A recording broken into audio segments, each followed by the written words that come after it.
దేవుని యొక్క వాక్యం యథార్థమైనది, అది ప్రాణమును తెప్పరిల్ల చేయను. మనల్ని బ్రతికించేది వాక్యం అంటే పట్టుకున్నారా? ప్రార్థనలో చేస్తాం మనం, మమ్మల్ని బ్రతికించేది నీ వాక్యం నాయన, మాకు ప్రాణం పోసేది ఊపిరిచ్చేది నీ వాక్యమే నాయన. మరి నిజంగా ప్రాణం పోసేది వాక్యమే కనుక వాక్యాన్ని చాలా శ్రద్ధగా గట్టిగా పట్టుకోవాలి. ఏదో వచ్చాము వెళ్ళిపోతున్నాం కాదు, కానీ ఈవేళ ఏ మాట పట్టుకోద్దు, అది మనం పరిశీలన చేసుకోవాలి. మనం చెప్పుకున్నాం కదా, రాత్రి వేళ నేను పరుండి ధ్యానించినప్పుడు నేను ఏం తప్పులు చేశానో కాదు, దేవుడు నాతో ఏం మాట్లాడాడని కూడా మనం జ్ఞాపకం చేసుకోవాలి. అంతేనా? ప్రతి పాఠం, ప్రతి దాని ద్వారా దేవుడు ఏదో ఒక పాఠాన్ని మనకు నేర్పుతూ ఉంటాడు. కొంచెం సేపు శ్రద్ధగా వింటానంటే చెప్తాను. మళ్ళీ రేపు ఉదయం మేము బయలుదేరాలి. ఈ వారం అంతా చాలా పెద్ద ప్రణాళిక ఉంది, మీరంతా ప్రార్థన చేయండి. మరి సువార్తకి వెళ్తున్నాం, వాక్యం బోధించడానికి వెళ్తున్నాం. మరి ప్రభు బలముగా వాడుకోవాలని మరి చెప్పాం కదా, మనం బ్రతికామంటే ఆయన సువార్త కోసమే. దేవుడు శక్తిని, బలాన్ని, ఆరోగ్యాన్ని ఇచ్చి ఎలాంటి బలహీనత లేకుండా దేవుడు మంచి అమూల్యమైన మాటలు అక్కడ ప్రజలకు కూడా ఈ గాడిద ద్వారా అక్కడ కూడా దేవుడు మహిమపరచబడాలని ఈ ప్రార్థనలు ఎత్తి పట్టుకోనండి. దేవుడికి స్తోత్రం. వాక్యంలోకి వెళ్దాం. యెహోవా పర్వతమునకు ఎక్కదగిన వాడేవాడు. 3వ వచనం, 24వ కీర్తన 3వ వచనం. ఈ యొక్క కీర్తనలో మొట్టమొదటి నుంచి కూడా వస్తున్నాం, 1 by 1 వస్తున్నాం. ఎక్కడెక్కడ మరి ముఖ్యాంశాలను ముందుంచుతున్నాను. హల్లెలూయా. కనుక ఆ మాట్లాడినటువంటి ప్రతి మాటను కూడా మనము మర్చిపోకూడదు. ఇంకొకసారి మన హృదయంలో ఏమైపోవాలంటే ముద్రింపబడిపోవాలి. చూడండి 3వ వచనం చూద్దాం. యెహోవా పర్వతమునకు ఎక్కదగిన వాడెవడు? ఆయన పరిశుద్ధ స్థలములో నివసింపదగిన వాడు ఎవడు? వ్యర్థమైన దాని యందు మనసు పెట్టకయు, కపటముగా ప్రమాణము చేయకయు, నిర్దోషమైన చేతులను శుద్ధమైన హృదయమును కలిగి ఉండువాడే. దాన్ని తిరగేసి ఎవరైనా చెప్పగలుగుతారా? నాకు తిరగేసి చెప్పగలుగుతారా ఎవరైనా? అంటే అర్థం కాలేదు కదా. నేను మరుగుతాను. చూడండి. వ్యర్థమైన దాని యందు మనసు పెట్టకయు, కపటముగా ప్రమాణము చేయకయు, నిర్దోషమైన చేతులను శుద్ధమైన హృదయము కలిగిన వాడు యెహోవా పర్వతమునకు ఎక్కదగిన వాడు. ఆయన పరిశుద్ధ పర్వతం మీద నివసింపదగిన వాడు. ప్రశ్న అక్కడే ఉంది, జవాబు అక్కడే ఉంది. దేవుని నామమున మహిమ కలుగునుగా. ఇప్పుడు ప్రశ్న చూద్దాం. యెహోవా పర్వతమునకు ఎక్కదగిన వాడెవడు? ఆయన పరిశుద్ధ స్థలములో నివసింపదగిన వాడెవడు? దేవుని నామానికి మహిమ కలుగునుగాక. 15వ కీర్తన జాగ్రత్తగా ఫాలో అవ్వాలి. నిద్రను పక్కన పెట్టండి. మీ చేతిలో పెన్నులు లేదా పెన్సిళ్ళు ఉండాలి. దానికి అనుబంధమైన వాక్యం ఇచ్చినప్పుడు మీరు దాన్ని వెంటనే రాసుకోవాలి. 15వ కీర్తన.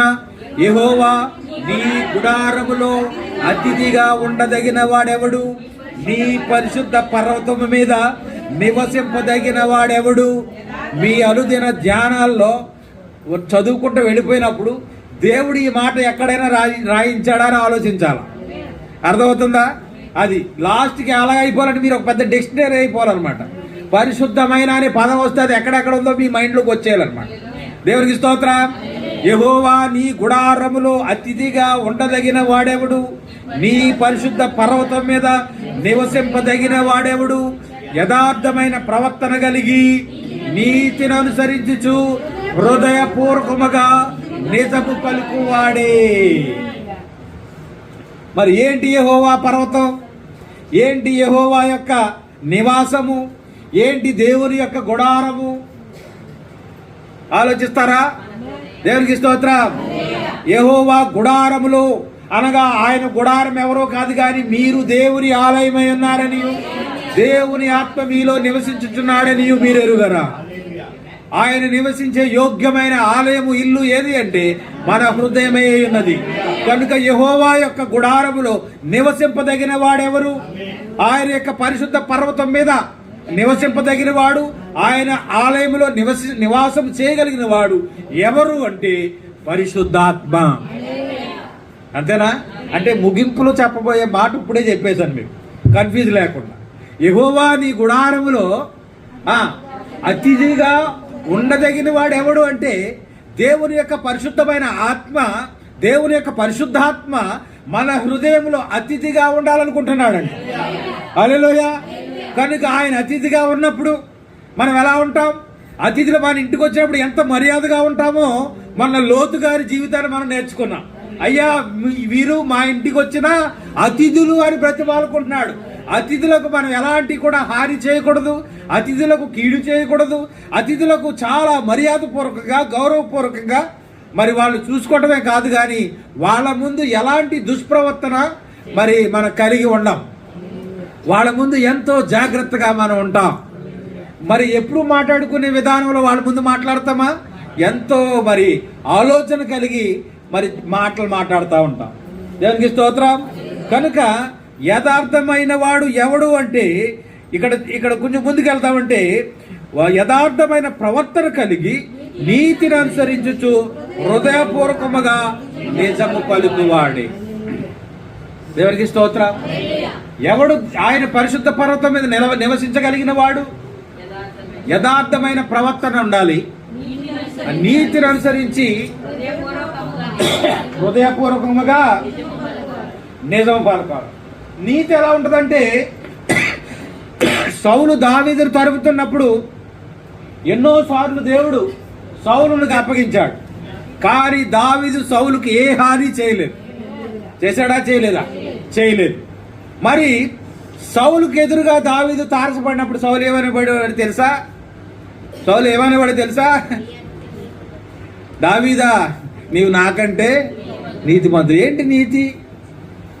ఏమిటి నీతి? వాళ్ళిద్దరిలో నీతి ఎక్కడ కనపడింది? దావీదులో ఉన్న నీతి ఏమిటంటే అతడు శత్రువు అయినప్పటికీ అతన్ని క్షమించాడు. కారణం ఏంటంటే అతడు దేవుని చేత అభిషేకించబడినవాడు. అంతకు మించి వేరే కారణం ఏమీ లేదు. ఆ మొరటోడు మోటోడు ఒకడు ఉన్నాడు కదా, ఎవరో నాబాల్ మీదకి కత్తట్టుకుని వెళ్ళలేదు దావీదు. మరి సౌలు మీదకి ఎందుకు వెళ్ళకూడదు? ఎన్నోసార్లు తన సైన్యాధిపతి అన్నాడు, ఎందుకు దావీదా నీకు నాకు ఈ శ్రమ, ఈ కొండల్లో గుహల్లో దాకోవటం ఎందుకు? నువ్వు ఒక్క మాట చెప్పావంటే నువ్వు కూడా రావక్కర్లేదు, నేను వెళ్ళి చక్కబెట్టి వచ్చేస్తాను. దేవుడికి స్తోత్రం. కానీ దావీదు ఏం కలిగి ఉన్నాడు తెలుసా? నీతిని అనుసరించి యథార్థమైన ప్రవర్తన కలిగి ఉన్నాడు. దేవునికి స్తోత్రం. కనుక అతని నీతి, అతని యథార్థత అతని ఉన్నత స్థితికి ఎక్కించింది. ఊరికి అతను వెళ్ళి కూర్చోలేదు సింహాసనం మీద, అవునా? అతని నీతి, అతని యథార్థత అతని ఉన్నత స్థితికి నడిపించింది. ఇంకా ముందుకెళ్దాం, ఇంకా ఏమేమి మాటలు ఉన్నాయో మళ్ళీ 24వ కీర్తనకు వచ్చేసేయండి. ఆయన పరిశుద్ధ స్థలములో నిలువదగిన వాడెవడు? వ్యర్థమైన దాని యందు మనసు పెట్టక. ఏంటి వ్యర్థమైనది? 4వ కీర్తన 2వ వచనం చదువమ్మా. నరులారా, ఎంత కాలము నా గౌరవమును అవమానముగా మార్చెదరు? ఎంత కాలము వ్యర్థమైన దానిని ప్రేమించెదరు? ఎంత కాలము అబద్ధమైన వాటిని వెదికెదరు? చాలు. నరులారా, ఎంత కాలము నా గౌరవమును అవమానముగా మారుస్తారు? ఎంత కాలము వ్యర్థమైన దానిని ప్రేమించెదరు? ఎంత కాలము అబద్ధమైన వాటిని వెదకెదరు? నరులకి ఏమిష్టం? ఇప్పుడు అర్థమైందా? నరులకి ఏమిష్టం? వ్యర్థమైన దానిని ప్రేమించటం, అబద్ధాన్ని వెతకటం, ఇంకా ఏముంది? గౌరవాన్ని అవమానముగా మార్చటమే. కనుక ఎంతకాలం నా గౌరవాన్ని మీరు అవమానముగా మారుస్తారు అంటున్నాడు. అవునా? ఇక్కడ కొంచెం ఆగుతాను. గౌరవాన్ని అవమానంగా మార్చడం అంటే ఏంటో తెలుసా? మనం చేస్తున్నది ఒకడు తను ఎంచుకున్న మార్గము అది ఎంతో సురక్షితం, క్షేమం అనుకుంటాడంట. కానీ వాక్యం చెప్తుంది చివరికి అది తుదకు అది ఎక్కడికి నడిపిస్తుందంట? నాశనానికి నడిపిస్తుందంట. దీన్ని ఇంకా వివరంగా చెప్పడానికి నేను ప్రయత్నం చేస్తాను. యెరూషలేము కుమార్తెలారా, మొన్న రాత్రి జ్ఞాపకం చేశాను మీకు. యెరూషలేము కుమార్తెలారా, నా నిమిత్తం మీరు ఏడవక, మీ నిమిత్తము మీ పిల్లల నిమిత్తం మీరు ఏడవాలి. నీ పిల్లలు నీ మాట వినకపోతే ఏం చేయాలి? ప్రభు సన్నిధిలో బిడ్డల కొరకు ప్రార్థన చేయాలి. హల్లెలూయా. నీ భర్త నీ మాట విన్నప్పుడు ఏం చేయాలి?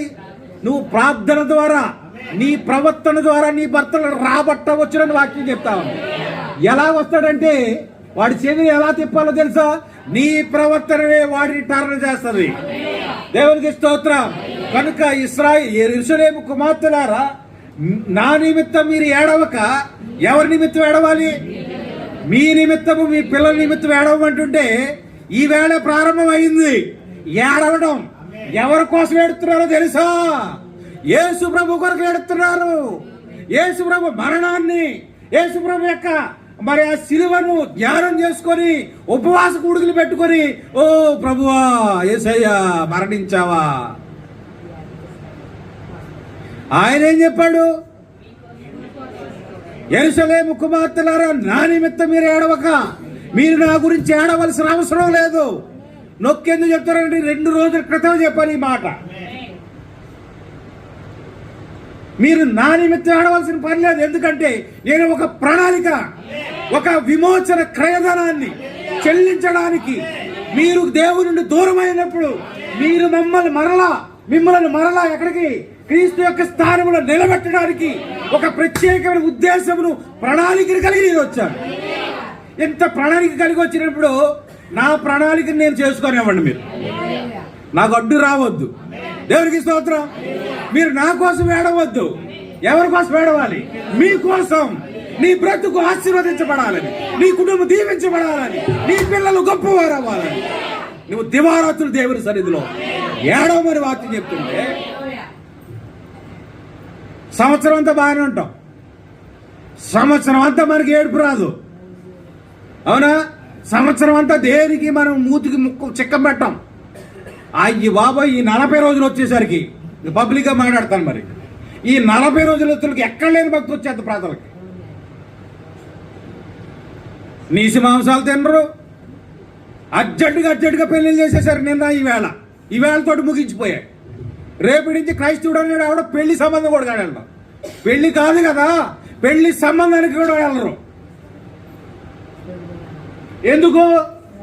శ్రమలు. ఎవడికి శ్రమ? ఎవడికి శ్రమ? ఎవడికి శ్రమ అని అడుగుతున్నారు దేవుడి సన్నిధిలో. శ్రమ ఎవడికి? దేవుడికా? నీకు శ్రమ. దుర్దినములు రాకముందే, ఆ దుర్దినాలు అంటే ఏంటో తెలుసా? శ్రమ. ఆ శ్రమ దినాలు నీ ముందు రాకుండా ఉండాలి. ఆ శ్రమ దినాలు వచ్చే లోపులోనే నువ్వు ఎగిరిపోవాలని నువ్వు ప్రార్థన చేయాలి. దేవుని నామానికి మహిమ కలుగు. వీటి యందు నాకు సంతోషం లేదని చెప్పు దినములు. ఈవేళ మనకు సంతోషం ఉందా? 1 గంటల వ్యవధి మనకు తెలియట్లేదు.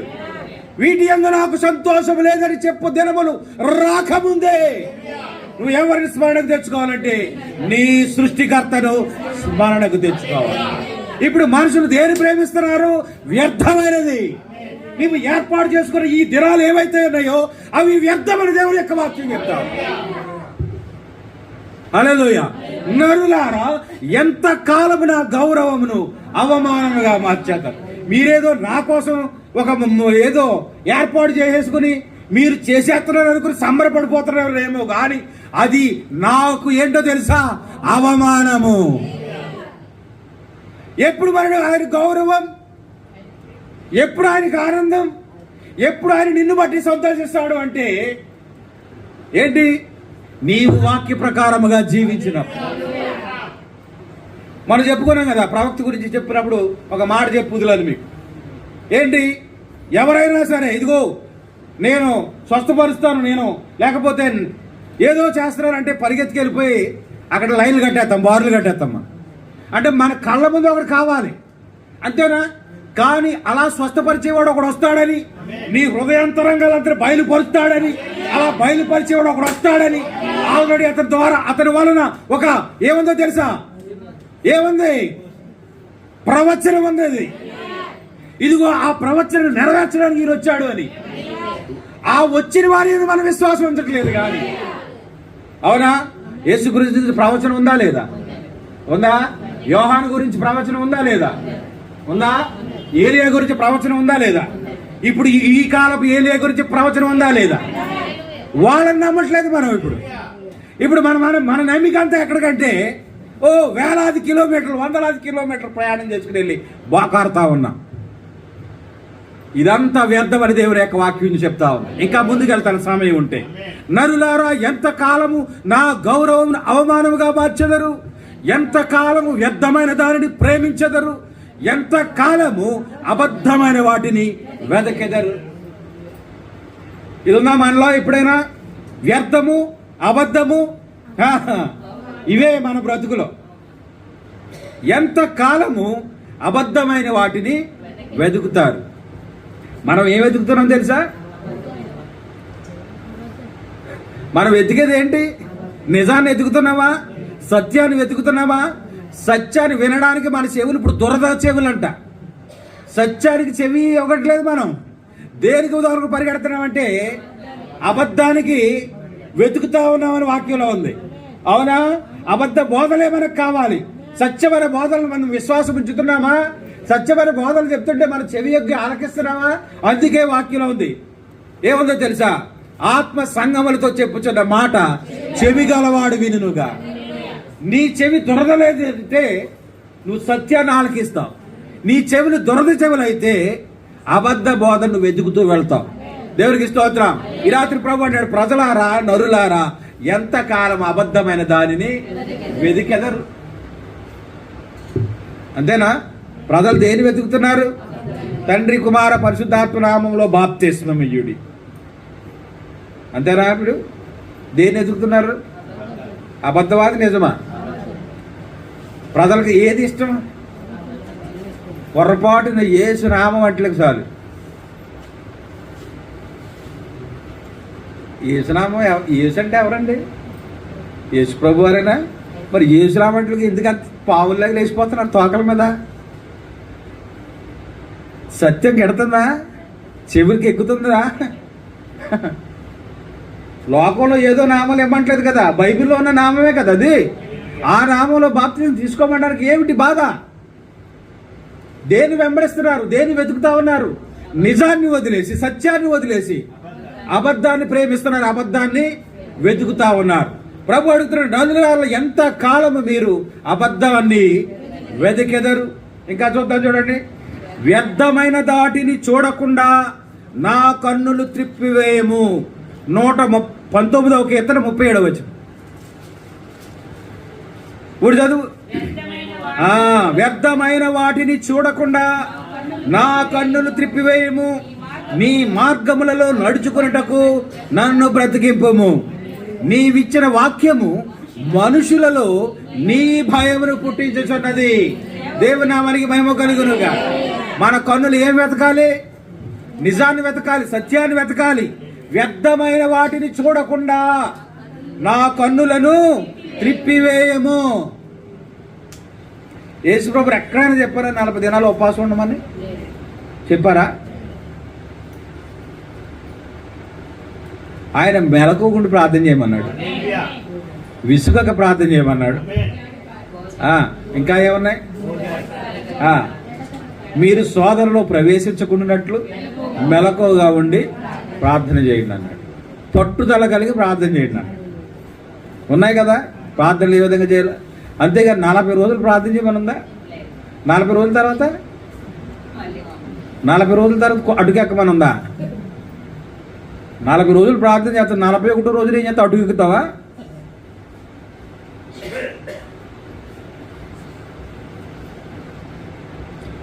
ఆయన ఏమన్నాడంటే, అనుదినము నా గడప కమ్ముల యొద్ద కనిపెట్టివాడు కాచుకొని ఉండమంటాడు. ఎవ్రీడే, ఒక 40 రోజులు కాదు, ఎవ్రీడే. దేవునికి స్తోత్రం. నా కన్నులు వ్యర్థమైన దానిని చూడకుండా. ఇదిగో వ్యర్థమైన మాటలు చాలా చూపిస్తాను మీకు. అసలు వ్యర్థమైనది ఏంటో చివరిలో వస్తుంది. హల్లెలూయా.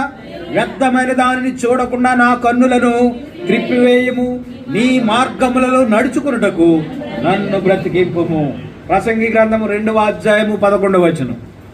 అప్పుడు నేను చేసిన పనులన్నీ వాటి కొరకై నేను పడిన ప్రయాసంతయు నేను నిదానించి వివేచింపక అవన్నీ వ్యర్థమైనవిగాను ఒకడు గాలికి ప్రయాసపడినట్టుగాను అగుపడెను.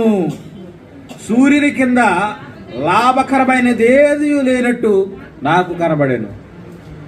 అయ్యో, మనం చేసే వ్యాపారం దేనికోసం చేస్తాం? వ్యాపారం దేనికోసం చేస్తామండి అయ్యారు?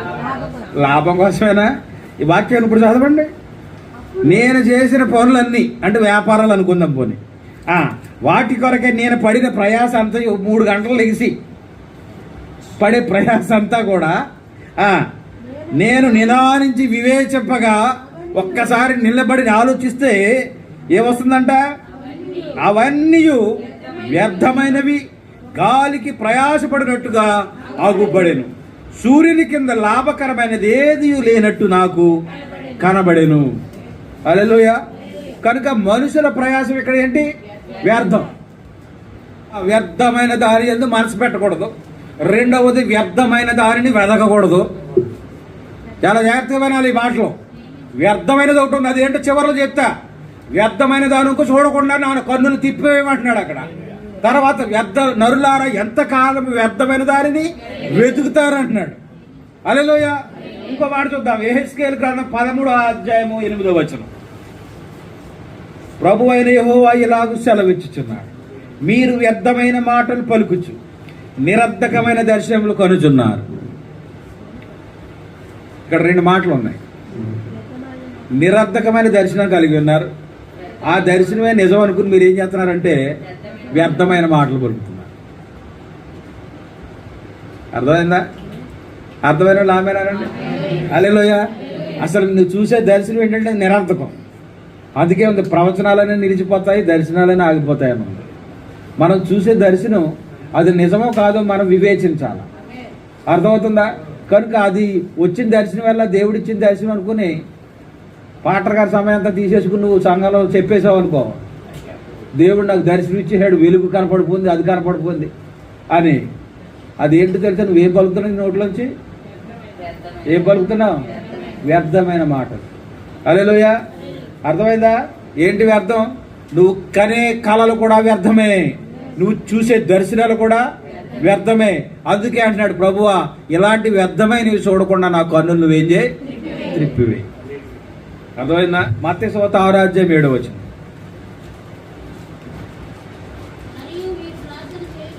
మరియు మీరు ప్రార్థన చేయనప్పుడు అన్యజనుల వలె వ్యర్థమైన మాటలు వచింపవద్దు. ఏనండి. పెద్ద బోధేవి కాదు వేళ, చిన్న బోధే. ఏంటంటే మీరు ప్రార్థన చేసేటప్పుడు ఏం పలుకుతారు మీరు? అయ్యా ఒక మాట చెప్పండి, వ్యర్థమైన మాట ఎలా ఉంటుందో. మత్తయి సువార్త 6వ అధ్యాయము 7వ వచనం చూడండి. దానికి ముందు ప్రార్థన ఎలా చేయాలి చెప్పాడు ప్రభువారు. చెప్పిన తర్వాత ఏమన్నాడంటే, మీరు ప్రార్థన చేయనప్పుడు అన్యజనుల వలె వ్యర్థమైన మాటలు వచింపవద్దు. ఎలా ఉంటాయి వ్యర్థమైన మాటలు? నిన్నే 2 గురించి చెప్పుకున్నాం. ఒకడు పరిసయుడు, మరొకడు సుంకరి. పరిసయుడు చేసిన ప్రార్థన వ్యర్థమైన ప్రార్థన. ఏం చేశాడు? దశంభాగం ఇస్తున్నాను ప్రభువా, ఇంకేమి చేస్తున్నాను? అందరూ బిచ్చిరాడుతుంటే నేను ఇంకా వెళ్ళలేదు చెవిలోకి. కళాఖండ పెడుతున్నాను ప్రభువా. ఇంకా ఏం ప్రార్థన చేశాడు? పరిసయుడు ఏం ప్రార్థన చేశాడు? వారానికి ఒకసారి ఉపవాసం ఉంటున్నాను, నెలకొకసారి. తర్వాత ఇంకా ఏం చేస్తున్నాను? ఉపవాసం ఉంటున్నాను, దశభాగం ఇస్తున్నాను, అన్ని కూటాలకి పాల్గొంటున్నాను, ఆదివారం ఆరాధనకి పెందలకడే వస్తున్నాను. ఇది ఆయన చేసిన ప్రార్థన. మీరు ప్రార్థన చేయనప్పుడు వ్యర్థమైన మాటలు పలుకవద్దు. ఏం చేయాలంట? వ్యర్థమైన పాటలు పాడకుండా ఏం చేయాలంట? తండ్రి నీ చిత్తం పట్టుకున్నారా? నీ చిత్తం పరలోకమందు నెరవేర్చున్నట్లు భూమి అందులో నెరవేరు. అది మనం ఏం చేస్తాం తెలుసా? ఒక ప్లాన్ ఇచ్చేస్తాం యేసుప్రభు వారికి. ఇస్తావా లేదా? ప్లాన్ ఇస్తావా లేదా? ఇలాగ చేసే, అలాగ చేసే, అలా ఉండు, ఇలా ఉండు, నన్ను ఇలా నడిపించు. ఆయన నిన్ను ఎలా నడిపించాలో కూడా నువ్వే చెప్పేస్తావు ఆయనకి. అర్థమవుతుందా? మనం ప్రార్థన ఏం చేయాలి తెలుసా? అన్ని విషయాల్లో కూడా ఆయన చిత్తాన్ని మనం అప్పగించుకోవాలి. నీకు రోగము నా ప్రభువా నీ చిత్తమైతే, అంతేనా? ప్రభువా నీ చిత్తమైతే నన్ను శుద్ధినిగా చెయ్యని అడిగాడా? అయితే ప్రభువా నన్ను స్వస్థపరుచు అన్నాడా? నీ చిత్తమైతే. అది కనుక మనం ఇతరులకు కూడా మనం ప్రార్థన చేసినప్పుడు ప్రభువా నీ చిత్తమైతే ఆ సహోదరికి సహాయం చేయి, బాగు చేయి, జ్ఞాపకం చేసుకోవాలి. కానీ మనం కమెంట్ చేయడానికి లేదు ఆయన. దేవునికి స్తోత్రం. కనుక వ్యర్థమైన మాటలు పలకకుండా జాగ్రత్తగా ఉండాలి. ఇంకా చూద్దాం 12వ అధ్యాయము 36వ వచనం ఏం చెప్తుంది అక్కడ? నేను మీతో చెప్పున్నదేమనగా మనుషులు పలుకు వ్యర్థమైన ప్రతి మాటను గూర్చియు విమర్శ దినమున లెక్క చెప్పవలసి ఉండును. చూసారా? ఊరికే మాట్లాడొద్దామా అని ఎందుకంట? మాట్లాడటానికి అంట ఆలోచించాలంట, వినడానికంట వేగిర పడాలి. వినడానికి మనం ఆసక్తి చూపాలి, తర్వాత మాట్లాడడానికి నిదానించుకోవాలి. దేవునికి స్తోత్రం. ఇప్పుడు చదువు వాక్యం అర్థమవుతుంది. 12వ అధ్యాయము 36వ వచనం. నేను మీతో చెప్పున్నదేమనగా, యెషయా ప్రవక్త అన్నాడు, ఇదిగో యెహోవా ఇలాగు సెలవిచ్చుచున్నాడు అన్నాడు. అంతేనా? ఇర్మీయా అన్నాడు, యెహోవా ఇలాగు సెలవిచ్చుచున్నాడు అన్నాడు. ప్రతి ప్రవక్త కూడా యెహోవా ఇలాగు సెలవిచ్చుచున్నాడు అన్నాడు. కానీ యేసు ప్రభు వారు యెహోవా ఇలాగు సెలవిచ్చుచున్నాడు అని పలకలేదు. కారణం ఏంటి? ఆయనే యెహోవా. కనుక ఆయనే యెహోవా కాబట్టి అన్నాడు, ఇదిగో నేను మీతో చెప్పుచున్నదేమన్నా. పట్టుకున్నారా? అందరూ ఆయన ఏమన్నారు? ఆయన రిపోర్ట్ తెప్పించుకున్నాడు. ఈసారి మనం నెగ్గుతామలేదు రిపోర్ట్ అంటారా అన్నాడు అనమాట. నిన్ను యెషయా అంటున్నారు కొంతమంది, కొంతమంది ఇర్మీయా అంటున్నారు, కొంతమంది ఏలియా అంటున్నారు, కొంతమంది యోహాను అంటున్నారు. రకరకాలుగా చెప్పుకొచ్చారు. మీరేమనుకుంటున్నారు? నీవే అన్నాడు. మీరేమనుకుంటున్నారు అనగానే ఆ లోపల ఉన్న ఆత్మ ఆగలేదు. ఇంకా నీవే ఏంటి? నీవే మేము ఎవరి కోసం ఎదురు చూస్తున్నామో ఆయనే నీవే సజీవుడమైన దేవుని కుమారుడు అని వి బిలీవ్. మేము నమ్ముచున్నాం. దేవునికి స్తోత్రం. హల్లెలూయా. కనుక ఇప్పుడు కంప్లీట్ చేద్దాం. నేను మీతో చెప్పుచున్నది ఏమనగా అనగా దేవుడు ఆయన అని ఆయన నేను చెప్పుచున్నానంటే ఏంటి? ఆ మాటలో ఉన్న అధికారాన్ని అర్థం చేసుకోవాలి. ఇక్కడ యేసుప్రభువు నేను మీతో చెప్పుచున్నది ఏమనగా అంటే సర్వాధికారం ఆయనకి ఇవ్వబడింది. ఆయన అంటున్నాడు, పరలోకమందును భూమి మీదను సర్వాధికారం నాకు. నాకు అంటే మనుష్య కుమారుడు.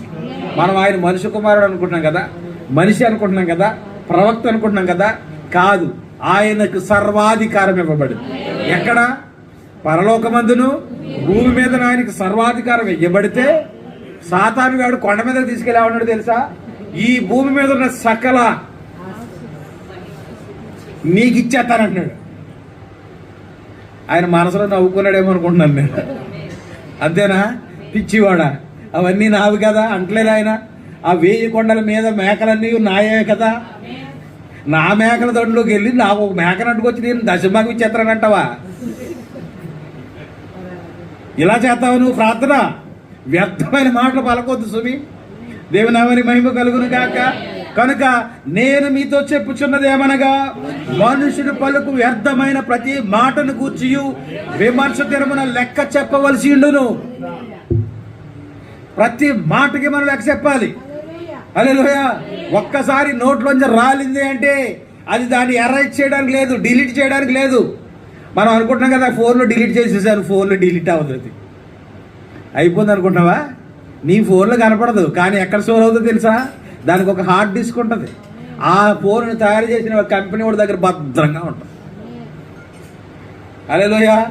నువ్వు 10 సంవత్సరాలు కానీ సరే నువ్వు డిలీట్ చేయని ఫోటో మళ్ళా కావాలంటే ఒక అప్లికేషన్ ఉంటుంది, దాన్ని నువ్వు డౌన్లోడ్ చేసుకుంటే నువ్వు 10 సంవత్సరాల క్రితం డిలీట్ చేసిన ఫోటో కూడా బయటకు వస్తుంది.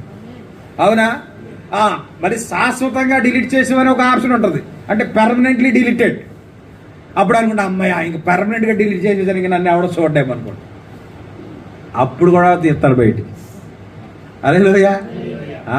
ఎప్పుడు తీస్తాడో తెలుసా? యేసుప్రభువు ఏమన్నారు? నీ పాదధూళి దులిపేయండి. ఎవడైనా ఈ సువార్తను నమ్మకపోతే ఏం చేయమన్నాడు? పాదధూళి దులిపేయమన్నాడు. దేవునికి సాక్ష్యాలు ఏంటో తెలుసా? గాలి, ఇసుక, నీరు, ఇవే ఆయనకి సాక్ష్యాలు. అందుకే పంచభూతాల సాక్షిగా అంటారు తెలుసా? పంచభూతాల సాక్షిగా అర్ధరాత్రి బాప్తిసం ఇవ్వమని లేదు. పంచభూతాలు, గాలి, నీరు అన్నీ మరి ఉండగా, వెలుతురు, వాటిలో మనం ముందుగుతామంటే అవే మనకి సాక్ష్యాలు. నేను ఎప్పుడు నిన్ను నమ్ముకున్నాను అని నువ్వు అబద్ధం పలకొచ్చు, కానీ నీ కొరకు సాక్ష్యాలను దేవుడు భద్రంగా ఉంచాడు. దేవునికి స్తోత్రం. కనుక నోట్లోంచి వచ్చే మాటను జాగ్రత్తగా మనం పలకాల. హల్లెలూయా. ఏమన్నా ఇష్టంగా ఉన్నాయా? అపోస్తుల కార్యాలు 14వ అధ్యాయం చదువుకుందాం. 14వ అధ్యాయం అపోస్తుల కార్యాలు.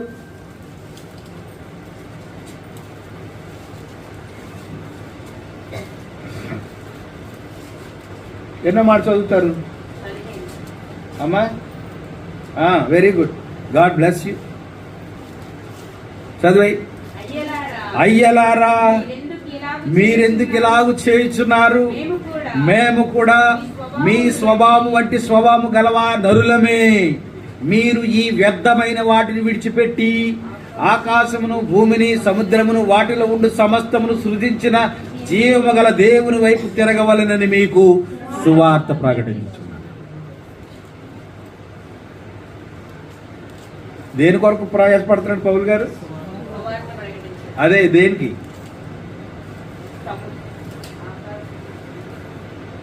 వ్యర్థమైన దానిని విడిచిపెట్టడం. అంతే. ఏంటి వ్యర్థం? ప్రభువు కాకుండా దేవుని యొక్క ప్రభువే వాక్యము, వాక్యమే ప్రభువు కదా. కనుక దేవుని వాక్యము కాకుండా మరి ఏదైనా అది వ్యర్థమే. అర్థమవుతుందా? కనుక మీరు ఎన్నాళ్ళు మీరెందుకు ఇలాగ చేయుచున్నారు? మేము కూడా మీ స్వభావం వంటి స్వభావం గల నరులమే. మీరు ఈ వ్యర్థమైన వాటిని విడిచిపెట్టి, వ్యర్థమైనవంటి ఏంటి? మనుషులు దేని వెతుకుతున్నారు? ఇందాక చెప్పుకున్నాం కదా, నరులు ద్వారా ఎంతకాలం మీరు వ్యర్థమైన వాటిని వెతుకుతారు? ఈ లోకంలో వెతికేవన్నీ కూడా వ్యర్థమే. కనుక ఈ వ్యర్థమైన వాటినన్నిటినీ కూడా విడిచిపెట్టి ఆకాశమును, భూమిని, సముద్రమును, వాటిలో ఉండు సమస్తమును సృజించిన జీవమగల దేవుని వైపు తిరగవలెనని. చేతనైతే వినండి చెవులెట్టుకొని. ఆకాశమును, భూమిని, ఇంకా సముద్రమును, వాటిలో ఉండు సమస్తమును సృజించిన జీవమగల దేవుని వైపు తిరగవలెనని. వ్యర్థమైన వాటిని ఆరాధించవాలని కాదు, వ్యర్థమైన వాటిపై మనసు పెట్టాలని కాదు, వ్యర్థమైన వాటి కొరకు వెతుకులాడాలని కాదు, వ్యర్థమైన వాటి కొరకు పరిగెత్తాలని కాదు, వ్యర్థమైన వాటి కోసం ఉపవాసము, జాగరణలు, ఇంకా ఏంటి వ్రతాలు, ఇవన్నీ చేయమని కాదు. ఇదిగో ఆకాశమును, భూమిని, సముద్రమును, వాటిలో ఉన్న సమస్తమును సృజించిన జీవమగల దేవుడు ఒకడు ఉన్నాడు ఇక్కడ. ఇది వ్యర్థం కాదు. ఇప్పుడు వ్యర్థం కానిదేంటి? దేవుని యొక్క వాక్యమే. హల్లెలూయా. నీ వాక్య సారాంశము సత్యం. ఏంటి సత్యము? నీ యొక్క వాక్యం యొక్క సారాంశం, the meaning of your word is truth. Hallelujah. పిలాతు గారు అడుగుతున్నాడు ఆ కోర్టు యార్డ్లో, అయ్యా సత్యం అనగా ఏమిటి? ఆయన సత్యం అనగా ఏమిటో చెప్పే వరకు ఆయన ఉన్నాడా? ఏమిటి అని చేతులు కడుక్కుని వెళ్ళిపోయాడు అంతే. ఆయన చెప్పే వరకు వినలేదు. ఈ లోకంలో కూడా ప్రశ్నలు వేస్తున్నారు కానీ సమాధానం వినడానికి ఓపిక లేదు. ప్రశ్నలు సంధిస్తున్నారు కానీ సమాధానం చెప్తే విందామని అనుకుంటున్నారా? మరి అలాంటప్పుడు ప్రశ్న వేయడం ఎందుకు? దేవుని మహిమ కలుగునుగా. ఇదిగో యేసు ప్రభు వారు అంటున్నారు, నేనే మార్గమును, సత్యమును. నేనే సత్యం. ఇదిగో ఇక్కడ వాక్యంలో రాయబడింది, ఎన్నాళ్ళు మీరు వ్యర్థమైన దాన్ని వెతుకుతారు, అయ్యలారా మీరెందుకు ఇలా చేయించున్నారు? ఏంటి, మీరు వ్యర్థమైన వాటిని విడిచిపెట్టి మీరు వెతుకుతున్న ఆ వ్యర్థమైన సంగతులన్నిటిని కూడా పక్కన పెట్టి ఆకాశమును, భూమిని, సముద్రమును, వాటిలో ఉన్న సమస్తమును సృజించిన జీవము గల దేవుని వైపు తిరగవలెనని మీకు సువార్త ప్రకటిస్తున్నా. సువార్త ప్రకటనలో యొక్క సారాంశం ఏంటో తెలుసా? ఎందుకు సువార్త ప్రకటిస్తున్నారో తెలుసా? లోకమంతా వ్యర్థమైన దాన్ని వెతుకుతానికి తమ నేత్రాలను, దర్శనం బాగా జరగలేదు, జనాలు ఎక్కువ వచ్చేసారు. వచ్చి సంవత్సరం స్పెషల్ టికెట్ పెట్టుకుని దగ్గరికి వెళ్ళి చూద్దాం. నువ్వు ఈ ప్రయాసం ఏంటో తెలుసా? వ్యర్థం. నీ నేత్రాలు ఏమి వెతుకుతున్నాయి? అబద్ధాన్ని వెతుకుతున్నాయి, వ్యర్థాన్ని వెతుకుతున్నాయి. అబద్ధం కాకుండా సత్యం ఎక్కడుంది? నిజం ఎక్కడుంది? ఇదిగో యేసుప్రభువు అంటున్నాడు, నేనే సత్యం. ఎవడైనా చెప్పగలడా నేను సత్యమని? భూమి మీద ఉన్న ఎవడైనా నేను సత్యాన్ని అని చెప్పగలడా? కానీ ఆయన చెప్తున్నాడు, నేనే మార్గమును, నేనే సత్యమును, నేనే జీవమును. హల్లెలూయా. నా యందు విశ్వాసం ఉంచేవాడు ఎన్నడూ నన్ను నశింపక ఏమవుతాడు తెలుసా? నిత్య జీవాన్ని పొందుకున్నాడు. నేను సత్యాన్ని కాబట్టి ఈ సత్యాన్ని వెంబడించేవాడు, ఈ సత్యాన్ని పొందుకున్నవాడు, ఈ సత్యాన్ని అనుభవించిన వాడు ఏమవుతాడు తెలుసా? నిత్య జీవాన్ని పొందుతాడు. దేవునామాని మహిమ కలుగు. అంటే నిత్య జీవం అనే ఆ యొక్క బహుమానము ఎవరి కొరకు అంటే, ఎవరైతే వ్యర్థమైన దాన్ని విడిచిపెట్టి జీవము గల దేవుని వైపు తిరుగుతారో వారికి అనుగ్రహించును. అంతేనా? ఆయన ఆకాశము నుండి మీకు వర్షమును, ఫలవంతమైన ఋతువులను దయచేయచ్చు. ఇంకా ఏం చేస్తాడంటే, ఆహారమును అనుగ్రహించుచు, ఉల్లాసంతో మీ హృదయములను నింపుచు. అబ్బబ్బబ్బబ్బబ్బ, ఉల్లాసం అంట. ఉల్లాసము, ఆనందము, సంతోషం అవి ఎవరిస్తారంట? దేవుడు ఇస్తాడంట. ఏడుపు కొట్టు, గెంజిగూడు ఏదో సాగుతుంది కదా. మన బ్రతుకు దినాలన్నీ ఏడుపు కొట్టు, గెంజిగూడు, శ్రమలు, ప్రయాసలు, నానా కష్టాలు, ఇబ్బందులు, శ్రమలు. ఎందుకో తెలుసా? మన బ్రతుకులో సత్యం లేదు, మన జీవితంలో యథార్థత లేదు, మన నేత్రాలు సత్యాన్ని చూడడం లేదు, మనము సత్యాన్ని వెంబడించడం లేదు, సత్యాన్ని వెతకడం లేదు. నరులారా, ఎంత కాలము నా గౌరవమును మీరు అవమానముగా మారుస్తారు. అంతేనా? జీవము గల దేవుని వైపు తిరగాలి. దేవుని నామానికి మహిమ కలుగును కాదు. ఇదంతా వ్యర్థమే. అందుకే భక్తుడు ఏమన్నాడు ప్రసంగి, సూర్యుని కింద జరిగేది సమస్తము కూడా వ్యర్థమే. దేవుని కొరకు పెద్ద మందిరం కట్టేయాలి. ఎంత మందిరం అంటే 1,00,000 మంది ఒకేసారి ఆరాధించాలి. మీరందరూ కారులు పంపేయండి, నేను అవి లెక్కెట్టకుండా కూకుంటాను. నేనెవను? నేను 10 లక్షలు ఇస్తున్నాను, మీరు అందరూ ఇవ్వడానికి అంటాడే ప్రసంగికుడైనా. ఈ భారభరితమైన సేవని మీరు ప్రేమించి, ఈ దీన సేవకుడిని ప్రేమించి, ఈయన మాటలో అవి కూడా వ్యర్థమేంటుంది వాక్యం. దీన సేవకుడువా నువ్వు?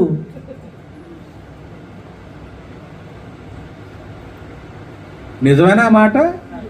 ఆయన పలికిన మాట నిజమా సత్యమా మీరు చెప్పాలా? అబద్ధమా సత్యమా అని. ఆయన ఎవరో మనకు అనవసరం. కోట్లాది రూపాయలకి పడగలెత్తేసి లక్షలాది మంది ఆరాధించేటువంటి ఆరాధన మందిరాలు కలిగినోడంట దీన సేవకుడా. దీనుడు అంటే అర్థం ఏంటి? తినడానికి తినలేనుడు, కట్టుకోవడానికి వస్త్రం లేని దీనుడు అంటారు. అంతేనా? ఆయన దీనిలోకి ఏమిస్తాడంట చెప్పాలి.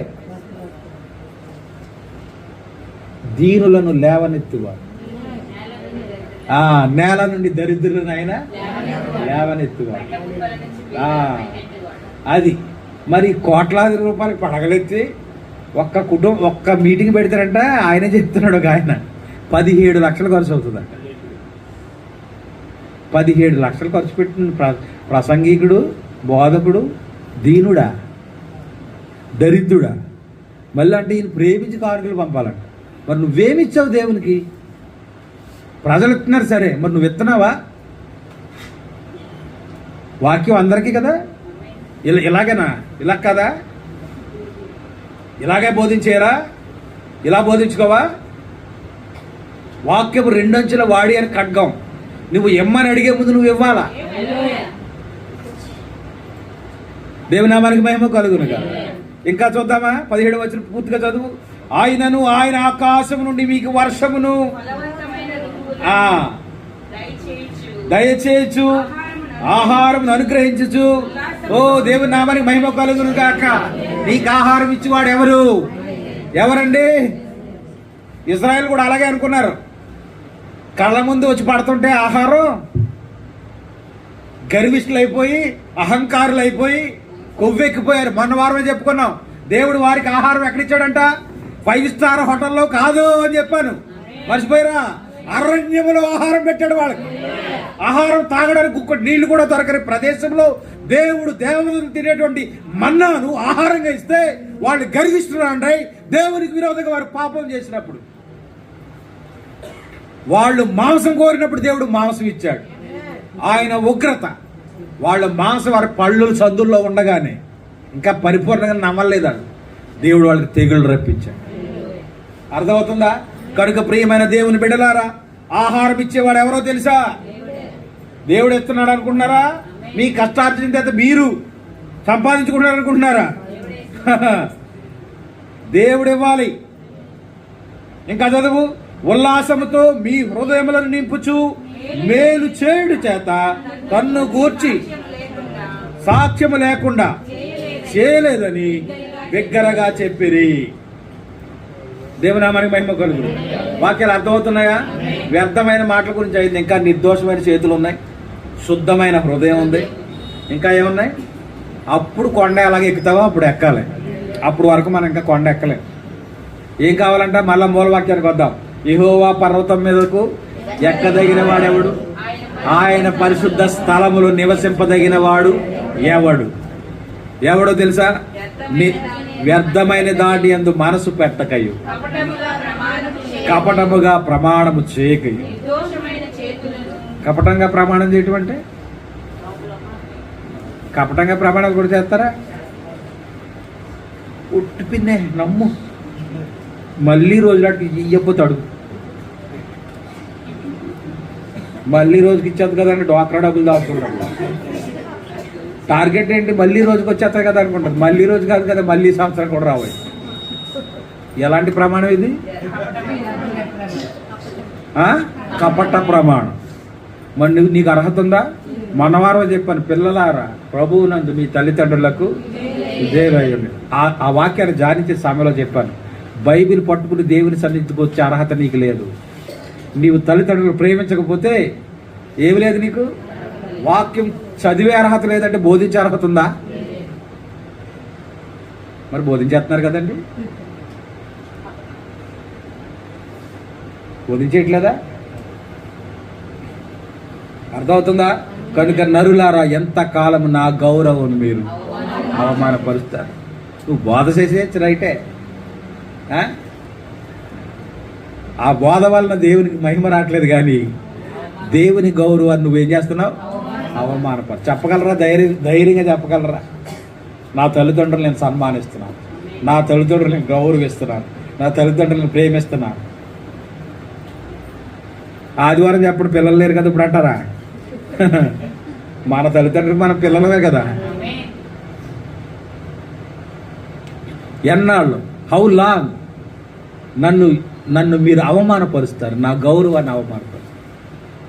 వాక్యం అర్థమవుతుందా? దేవుడి కొద్ది మాటలు దీవించును గాక.